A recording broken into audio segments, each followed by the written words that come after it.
Olá, prezados. Sejam bem-vindos ao módulo 10 do nosso treinamento de Compliance e Gestão de Riscos para a atividade de securitização e fomento mercantil. Eu me chamo Júlio Leão, sou advogado especialista em direito empresarial e trabalho há mais de 10 anos no segmento de securitização e fomento mercantil. Nesse módulo específico, eu quero trazer para vocês perguntas que me foram feitas ao longo do ano de 2019. E a primeira delas diz respeito à questão dos honorários sucumbenciais. Tá? Veja bem, nós tivemos uma alteração no nosso Código de Processo Civil em 2015 e talvez essas percepções dos efeitos, das consequências, começaram a ser percebidas em 2018, 2019, quando sentenças proferidas sobre o rito do novo Código de Processo Civil passaram a transitar em julgado e passaram a ser cumpridas. E aí qual que é uma consequência para a nossa atividade no que diz respeito a custos judiciais? O artigo 85 do novo CPC, especificamente no parágrafo 14º, diz o seguinte: os honorários constituem direito do advogado e têm natureza alimentar, com os mesmos privilégios dos créditos oriundos da legislação do trabalho, sendo vedada a compensação em caso de sucumbência parcial. Então, o que é que pode trazer consequências negativas no que diz respeito a custos em honorários e ações judiciais? Essa sucumbência parcial. E por que eu digo que isso é uma diferença em relação ao antigo CPC?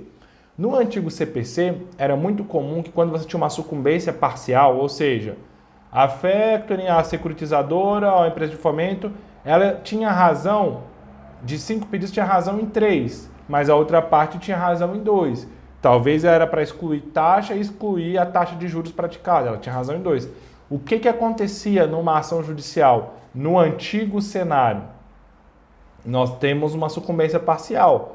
A empresa de fomento mercantil, a securitizadora, ela foi vitoriosa em 60% dos pedidos, 60% dos pleitos, 60% da causa.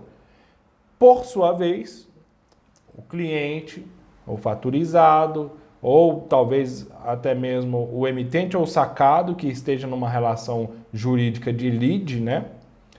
Se ele tiver ganho 1 ou 2 pedidos, ele também tem sucumbência em favor. Ele também teve êxito em 40% dos pedidos. Antigamente, o que acontecia? Compensava-se. Então, pegava 60%, menos 40%, compensava, ficava 20% em favor da empresa de fomento, em favor da securitizadora. Por isso, raramente, em caso de sucumbência parcial, pagava-se alguma coisa para outra parte a título de honorários sucumbenciais. Agora, esse cenário mudou, porque o parágrafo 14º do artigo 85 do CPC diz que está vedada a compensação de honorários advocatícios. Por quê? Porque esses honorários não é da parte.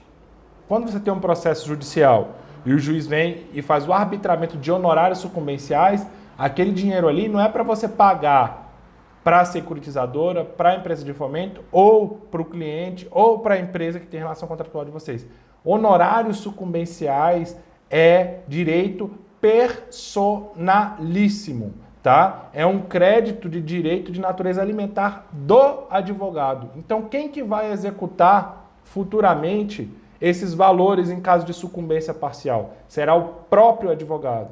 Não raras as vezes, porque o nosso contrato tinha cláusulas que não estavam sendo respeitadas, os juros em renegociações e aditivos estavam acima de 1% ao mês, tinham taxas que não estavam previstas no contrato.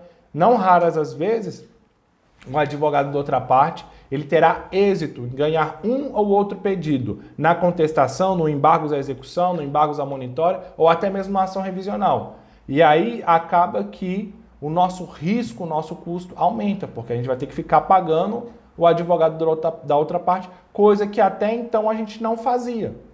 Não fazia porque era permitida a compensação de honorários. Como a gente sempre tem razão em parte na negociação, então dificilmente nós somos sucumbentes ou perdedores em 100% das teses. É muito comum que tenha sucumbência parcial. Ele ganha uma coisinha ou outra, a gente ganha uma coisinha ou outra. Mas mesmo a gente ganhando, nós temos que pagar, porque a gente não paga para o cliente, a gente não paga para a parte, a gente paga para o advogado, é o direito dele. Então nós temos que aplicar as condutas de compliance, ser extremamente disciplinados e criteriosos nas ações que efetivamente nós queremos executar.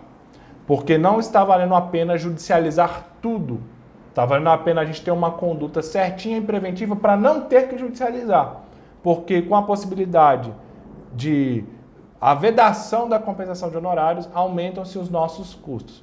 Tirando isso, a questão dos recursos também. Antes você não tinha a majoração dos honorários quando você tinha sucumbência recursal. Então a gente recorria de tudo. Dava sentença, não ganhava, a gente apelava. Não ganhava, a gente fazia embargo da declaração. Não ganhava, fazia recurso especial, recurso extraordinário. Hoje em dia, nós temos que ser um pouco mais cauteloso com o uso de instrumentos recursais. Porque se nós já fomos condenados em 10, 15, 20%, 20% é o teto, mas nós já fomos condenados em 10, 15%, se a gente recorrer e perder, os honorários serão majorados.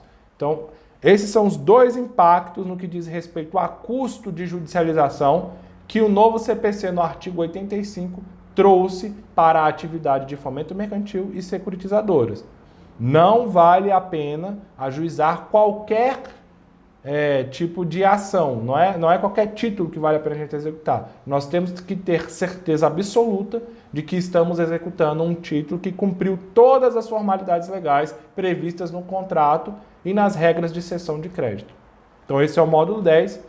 No próximo módulo eu vou trazer para vocês informações atinentes à possibilidade de nós fazermos a notificação utilizando um sistema, um software com assinatura digital, isso no módulo 11. No módulo 12, eu vou trazer para vocês também alguns requisitos exigidos na duplicata que eu tenho observado que não tem sido cumprido e isso pode afetar no seu direito como credor. Grande abraço, espero vocês no próximo módulo.